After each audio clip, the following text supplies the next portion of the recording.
श्री शिवाय नमस्तुभ्यम, हर हर महादेव। आप सभी का मेरे चैनल पर बहुत बहुत स्वागत है। आज की वीडियो में मैं आपको कामदा एकादशी की पूजा विधि के बारे में बताऊंगी। कामदा एकादशी का व्रत भी बाकी एकादशी की तरह परम पुण्यदायी बताया गया है। इस व्रत को करने से व्यक्ति को राक्षस योनि से मुक्ति मिलती है, साथ ही व्यक्ति को सुख, समृद्धि और वैभव की प्राप्ति होती है।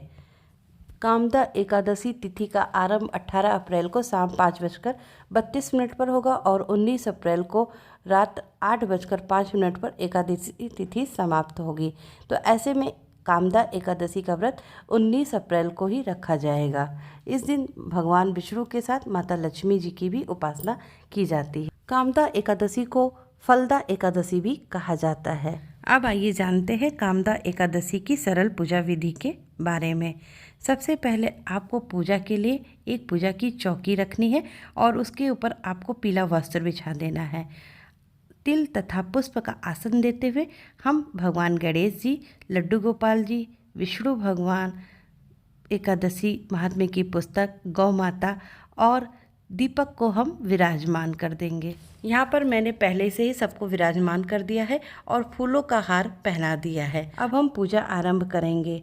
पूजा आरंभ करने के लिए सबसे पहले हम दीपक के दीप को प्रज्वलित करेंगे और धूप दीप को भी प्रज्वलित कर देंगे। सबसे पहले पुष्प से जल का छींटा देकर हम सभी को सांकेतिक स्नान करा देंगे। उसके बाद हम सभी को चंदन तथा रोली से तिलक कर देंगे। यहाँ पर मैंने कलश की स्थापना नहीं की है। यदि आप चाहते हैं तो कलश की स्थापना कर सकते हैं। कहा जाता है कि सनातन हिंदू नववर्ष के हिसाब से कामदा एकादशी पहला एकादशी होता है। इसके बाद जनेऊ तथा वस्त्र रूपी कलावा अर्पित कर देंगे। सभी को इत्र लगा देंगे। पूजा में इत्र का प्रयोग जरूर से करना चाहिए। एकादशी के दिन चावल का प्रयोग नहीं किया जाता है। पूजा में उसके स्थान पर सफ़ेद तिल का प्रयोग किया जाता है। यहाँ पर सभी को मैं सफ़ेद तिल अर्पित कर दूंगी। प्रथम पूज्य श्री गणेश जी को अब हम लाल पुष्प और दुर्वा अर्पित करेंगे। इसके बाद भगवान विष्णु जी को, लड्डू गोपाल जी को, गौ माता को, दीपक को, एकादशी की पुस्तक को, सभी को हम पुष्प समर्पित कर देंगे और इसके बाद लड्डू गोपाल जी को हम तुलसी दल अर्पित कर देंगे, क्योंकि बिना तुलसी दल समर्पित किए भगवान विष्णु की पूजा अधूरी मानी जाती है। गणेश जी को भोग प्रसाद अलग से समर्पित करेंगे। यहाँ पर मैंने अंगूर, पेड़ा तथा साथ में एक गिलास जल का भोग प्रसाद के रूप में रखा है। इसमें मैंने तुलसी पत्र का प्रयोग नहीं किया है। गणेश जी को भोग प्रसाद अर्पित करने के बाद अब हम भगवान विष्णु जी को और लड्डू गोपाल जी को भोग प्रसाद अर्पित करेंगे। भोग प्रसाद के रूप में यहाँ पर मैंने अंगूर, मौसमी फल के रूप में और साथ में मैंने पेड़ा रखा है और एक गिलास जल का भोग प्रसाद के रूप में रखा है।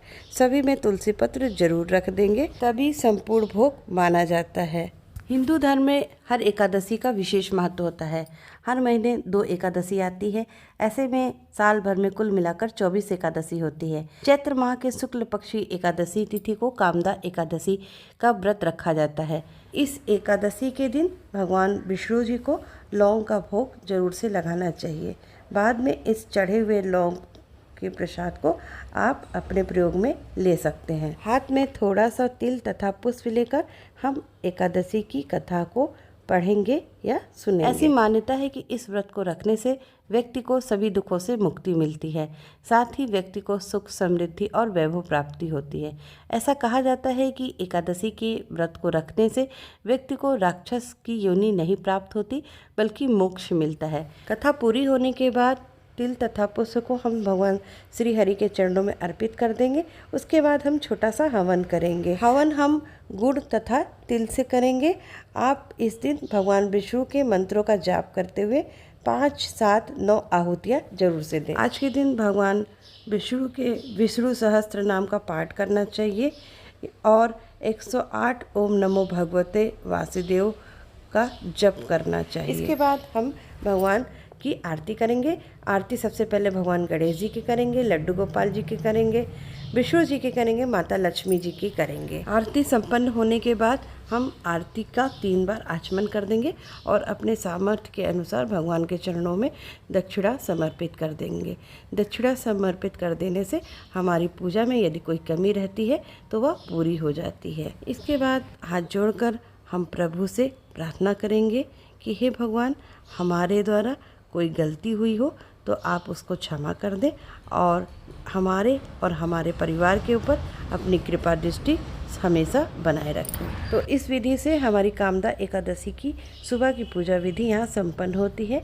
शाम में आप भगवान को भोग और आरती करके तुलसी जी के क्यारे में एक देसी घी का दीपक जरूर से लगाएं।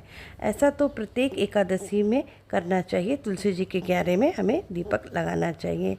तो आशा करती हूँ आपको यह वीडियो ज़रूर पसंद आई होगी। तो मिलते हैं अगली वीडियो में, तब तक के लिए श्री शिवाय नमस्तुभ्यम। हर हर महादेव। ओम नमो भगवते वासुदेवाय नमः।